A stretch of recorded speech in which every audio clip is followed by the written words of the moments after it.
Guys, ಎಲ್ರಿಗೂ ನಮಸ್ಕಾರ. Welcome to Kannada tech Android YouTube channel. ನಾನು ಕಾರ್ತಿಕ್. ಗೈಸ್, ಈಗ ತಾನೇ ಕೇಳಿಸ್ಕೊಂಡ್ರಿ ಅಲ್ವಾ, ಈ ರೀತಿಯಾಗಿ ನಿಮ್ಮ ಒಂದು ಮೊಬೈಲ್ ನ ಚಾರ್ಜಿಂಗ್ ಅನ್ನ ಯಾರಾದ್ರೂ ರಿಮೂವ್ ಮಾಡಿದ್ರೆ ಅಂತ ಹೇಳಿದ್ರೆ ಆಟೋಮೆಟಿಕ್ ಆಗಿ ನಿಮ್ಮ ಒಂದು ಮೊಬೈಲ್ ಸೌಂಡ್ ಮಾಡ್ಲಿಕ್ಕಾದ್ರೆ ಸ್ಟಾರ್ಟ್ ಮಾಡುತ್ತೆ. ರಾಂಗ್ ಪಾಸ್ವರ್ಡ್ ಹಾಕಿದ್ರು ಓಪನ್ ಆಗಲ್ಲ, ಅಥವಾ ಸೌಂಡ್ ಕಡಿಮೆ ಮಾಡ್ಲಿಕ್ಕೆ ಟ್ರೈ ಮಾಡಿದ್ರು ಸಹ ಆಗಲ್ಲ. ಇನ್ ಕೇಸ್ ನಿಮ್ಗೆ ಯಾರಾದ್ರೂ ಈ ರೀತಿ ತೊಂದರೆ ಕೊಡ್ತಿದ್ದಾರೆ ಅಂತ ಹೇಳಿದ್ರೆ ನೀವು ಚಾರ್ಜಿಂಗ್ ಹಾಕಿ ಹೋಗೋದು, ಅವ್ರ ಚಾರ್ಜಿಂಗ್ ಅನ್ನ ಬಂದ್ ತೆಗೆಯೋದು, ಈ ರೀತಿಯಾದಂತಹ ಕೆಲಸಗಳನ್ನ ಯಾರಾದ್ರೂ ಮಾಡ್ತಾರೆ ಅಂತ ಹೇಳಿದ್ರೆ ಸೊ ಇನ್ಮೇಲಿಂದ ನಿಮ್ಮ ಒಂದು ಮೊಬೈಲ್ ನ ಚಾರ್ಜ್ ಹಾಕೋದಕ್ಕಿಂತ ಮೊದಲು ಈ ಒಂದು ಸೆಟ್ಟಿಂಗ್ ಅನ್ನ ಎನೇಬಲ್ ಮಾಡಿ ಚಾರ್ಜ್ಗೆ ಹಾಕಿ ಹೋಗಿ. ಇನ್ ಕೇಸ್ ಯಾರಾದ್ರೂ ನಿಮ್ಮ ಒಂದು ಚಾರ್ಜಿಂಗ್ ವೈರನ್ನ ರಿಮೂವ್ ಮಾಡಿದ್ದಾರೆ ಅಂತ ಹೇಳಿದ್ರೆ ಈ ರೀತಿಯಾಗಿ ಸೌಂಡ್ ಆದ್ರೆ ಬರುತ್ತೆ. ಸೊ ಈ ರೀತಿಯಾಗಿ ನಿಮ್ಮ ಒಂದು ಮೊಬೈಲ್ ನಲ್ಲಿ ಸಹ ಒಂದೇ ಕ್ಲಿಕ್ ನಲ್ಲಿ ನೀವು ಸೆಟ್ ಮಾಡ್ಕೊಳ್ಬಹುದು. ಯಾವ ರೀತಿ ಸೆಟ್ ಮಾಡ್ಕೊಳ್ಳೋದು ಅನ್ನೋದ್ರ ಬಗ್ಗೆ ಈ ಒಂದು ವಿಡಿಯೋದಲ್ಲಿ ನಾನು ನಿಮಗೆ ಡೀಟೇಲ್ಡ್ ಆಗಿ ಎಕ್ಸ್ಪ್ಲೇನ್ ಮಾಡ್ತೀನಿ. ಖಂಡಿತ ಈ ಒಂದು ವಿಡಿಯೋ ಪ್ರತಿಯೊಬ್ಬರಿಗೂ ಸಹ ಇಷ್ಟ ಆಗುತ್ತೆ. ಇದನ್ನ ಸ್ಕಿಪ್ ಮಾಡಿದ್ರೆ ಅಂತ ನೋಡಿ ವಿಡಿಯೋನ ಶುರು ಮಾಡೋಣ. ಶುರು ಮಾಡೋದಕ್ಕಿಂತ ಮೊದಲು ಒಂದು ಚಿಕ್ಕ ರಿಕ್ವೆಸ್ಟ್.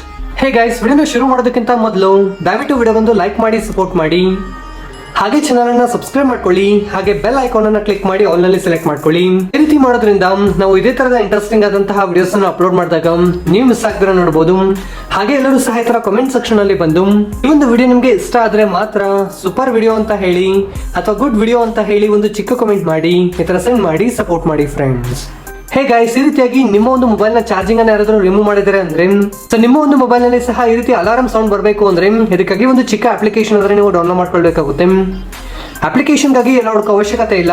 ಈಗ ಏನ್ ವಿಡಿಯೋ ನೋಡ್ತಿದ್ರೋ ವಿಡಿಯೋನ ಟೈಟಲ್ ಮೇಲೆ ಕ್ಲಿಕ್ ಮಾಡಿ, ನಂತರ ಈ ಒಂದು ಜಾಗದಲ್ಲಿ ಗಮನಿಸಬಹುದು ಆಪ್ ಲಿಂಕ್ ಅಂತ ಹೇಳಿರುತ್ತೆ. ಇದನ್ನ ಕ್ಲಿಕ್ ಮಾಡಿ. ಸೊ ಒಂದು ಬಾರಿ ಕ್ಲಿಕ್ ಮಾಡಿ ಫಸ್ಟ್ ಅಲ್ಲೇ ಬರುವಂತಹ ವೆಬ್ಸೈಟ್ ಅನ್ನು ಓಪನ್ ಮಾಡಿ. ಓಪನ್ ಮಾಡಿ ಈ ರೀತಿಯಾಗಿ ಬರುತ್ತೆ. ಈ ಒಂದು ಜಾಗದಲ್ಲಿ ಗಮನಿಸಬಹುದು ಫಸ್ಟ್ ಅಲ್ಲೇ ಒಂದು ಪೋಸ್ಟ್ ಆದ್ರೆ ಇರುವಂತದ್ದು. ಇನ್ ಕೇಸ್ ಈ ಒಂದು ಪೋಸ್ಟ್ ನಿಮಗೆ ಫಸ್ಟ್ ಅಲ್ಲಿ ಕಾಣಿಸಲ್ಲ ಅಂತ ಹೇಳಿದ್ರೆ ಈ ಒಂದು ಟೈಟಲ್ ಅನ್ನ ಈ ಒಂದು ಜಾಗದಲ್ಲೇ ಸರ್ಚ್ ಮಾಡಿ ಡೆಫಿನೆಟ್ಲಿ ಒಂದು ಪೋಸ್ಟ್ ನಿಮಗೆ ಕಾಣುತ್ತೆ. ನಂತರ ಓಪನ್ ಮಾಡ್ಕೊಳ್ಳಿ. ಒಂದು ಬಾರಿ ಓಪನ್ ಮಾಡಿ ಹಾಗೆ ಕೆಳಗಡೆ ಸ್ಕ್ರೋಲ್ ಮಾಡ್ತಾ ಬನ್ನಿ. ಈ ತರ ಸ್ಕ್ರೋಲ್ ಮಾಡ್ತಾ ಬಂದಿದ್ದೀರಾ ಅಂದ್ರೆ ಈ ಒಂದು ಜಾಗದಲ್ಲಿ ಡೌನ್ಲೋಡ್ ಆಪ್ಷನ್ ಆದ್ರೆ ಇರುತ್ತೆ. ಸೊ ಇದನ್ನ ಕ್ಲಿಕ್ ಮಾಡಿ ಆಪ್ ಅನ್ನ ಡೌನ್ಲೋಡ್ ಮಾಡ್ಕೊಳ್ಳಿ. ಹೇ ಗೈಸ್, ಒಂದು ಬಾರಿ ಆಪ್ ಅನ್ನ ಡೌನ್ಲೋಡ್ ಮಾಡಿ ಇನ್ಸ್ಟಾಲ್ ಮಾಡಿ. ಓಪನ್ ಮಾಡಿದಾಗ ಕೆಲವೊಂದು ಪರ್ಮಿಷನ್ಸ್ കളുತ್ತೆ, ಅಲೋ ಮಾಡಿ ಪ್ರಾಪರ್ ಆಗಿ ವರ್ಕ್ ಆಗುತ್ತೆ.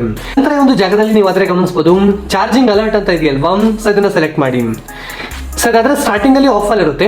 ಸೊ ನೀವು ಆನ್ ಮಾಡ್ಬೇಕು ಅಂದ್ರೆ ಸೊ ಒಂದು ಬಾರಿ ನೀವು ಅದ್ರ ಚಾರ್ಜ್ ಅಂದ್ರೆ ಹಾಕ್ಬೇಕಾಗುತ್ತೆ. ಸೊ ಚಾರ್ಜ್ ಅನ್ನ ಹಾಕಿ ಆನ್ ಮಾಡ್ಬೇಕಾಗುತ್ತೆ. ನಂತರ ನೀವು ಚಾರ್ಜ್ ಅನ್ನ ಹಾಕಿ ನಿಮ್ಮೊಂದು ಮೊಬೈಲ್ ಅನ್ನ ಆಫ್ ಮಾಡಿ. ಇನ್ಮೇಲಿಂದ ನಿಮ್ಮೊಂದು ಚಾರ್ಜಿಂಗ್ ವೈರ್ ಅನ್ನ ಯಾರಾದ್ರೂ ರಿಮೂವ್ ಮಾಡ್ಲಿಕ್ಕೆ ಟ್ರೈ ಮಾಡಿದ್ರೆ ಅಂತ ಹೇಳಿದ್ರೆ ಸೌಂಡ್ ಆದ್ರೆ ಬರುತ್ತೆ. ಸೊ ಈಗ ಮತ್ತೆ ಓಪನ್ ಮಾಡ್ತೀನಿ, ನೀವೇ ನೋಡಿ.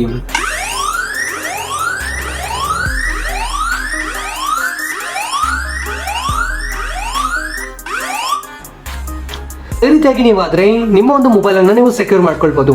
ಬೇರೆ ಯಾರಾದ್ರೂ ರಾಂಗ್ ಪಾಸ್ವರ್ಡ್ ಅನ್ನ ಹಾಕಿದ್ರೆ ಅಂತ ಹೇಳಿದ್ರೆ ಅವರನ್ನ ಫೋಟೋ ಆದ್ರೆ ಇಟ್ಕೊಂಡಿರುತ್ತೆ. ಸೊ ನೀವು ಬೇಕಾದ್ರೆ ಅದನ್ನು ಸಹ ಚೆಕ್ ಮಾಡ್ಕೊಳ್ಬಹುದು. ಇದಾದ್ರೆ ಒಂದು ಚಿಕ್ಕ ವಿಡಿಯೋ ಆಗಿರ್ಬೋದು, ಬಟ್ ಖಂಡಿತ ತುಂಬಾ ಜನರಿಗಾದ್ರೆ ಯೂಸ್ ಆಗುತ್ತೆ ಅಂತ ಹೇಳಿ ಒಂದು ವಿಡಿಯೋ ಆದ್ರೆ ಮಾಡಿರುವಂತದ್ದು. ಇನ್ ಕೇಸ್ ನಮ್ಗೆ ಈ ರೀತಿಯಾಗಿ ಬೇಡ, ನಮ್ಗೆ ನಾರ್ಮಲ್ ಆಗಿ ಮೊಬೈಲ್ ಅನ್ನ ಚಾರ್ಜ್ ಹಾಕಿ ರಿಮೂವ್ ಮಾಡಿದಾಗ ಸೌಂಡ್ ಬರಬಾರ್ದು ಅಂತ ಹೇಳಿದ್ರೆ ಸೊ ಅಪ್ಲಿಕೇಶನ್ಗೆ ಏನ್ ಪರ್ಮಿಷನ್ ಕೊಟ್ಟಿರ್ತಾರೋ ಅದನ್ನ ಡಿಸೇಬಲ್ ಮಾಡಿ. ಇಲ್ಲಾಂದ್ರೆ ಅಪ್ಲಿಕೇಶನ್ ಅನ್ನ ಡಿಲೀಟ್ ಮಾಡಿದ್ರೆ ನಿಮ್ಗಾದ್ರೆ ಒಂದು ಸೌಂಡ್ ಆದ್ರೆ ಇನ್ಮೇಲಿಂದ ಬರಲ್ಲ. ಬಟ್ ಖಂಡಿತ ಟ್ರೈ ಮಾಡಿ ನೋಡಿ, ಡೆಫಿನೆಟ್ಲಿ ನಿಮ್ಗೆ ಇಷ್ಟ ಆಗುತ್ತೆ ಗಾಯ್ಸ್. ಸೊ ಈ ಒಂದು ವಿಡಿಯೋ ನಿಮ್ಗೆ ಇಷ್ಟ ಆಗಿರುತ್ತೆ ಅಂತ ಹೇಳಿ ಅನ್ಕೊಳ್ತಿದ್ದೀನಿ. ವಿಡಿಯೋ ಇಷ್ಟ ಆದ್ರೆ ಲೈಕ್ ಮಾಡಿ, ಶೇರ್ ಮಾಡಿ. ಹಾಗೆ ಇದೇ ರೀತಿಯಾದಂತಹ ಹೆಚ್ಚಿನ ಒಂದು ಇನ್ಫಾರ್ಮೇಟಿವ್ ವಿಡಿಯೋಗಳಿಗಾಗಿ ಈ ಕೂಡ ನಮ್ಮ ಚಾನಲ್ ಅನ್ನ ಸಬ್ಸ್ಕ್ರೈಬ್ ಮಾಡ್ಕೊಳ್ಳಿ. ಹಾಗೆ ಬೆಲ್ ಐಕಾನ್ ಅನ್ನ ಕ್ಲಿಕ್ ಮಾಡಿ ಆಲ್ ನಲ್ಲಿ ಸೆಲೆಕ್ಟ್ ಮಾಡ್ಕೊಳ್ಳಿ. ಈ ಒಂದು ವಿಡಿಯೋ ನೋಡಿದ್ದಕ್ಕಾಗಿ ಧನ್ಯವಾದಗಳು. ಕನ್ನಡವನ್ನು ಮಾತನಾಡೋಣ, ಕನ್ನಡವನ್ನು ಬೆಳೆಸೋಣ.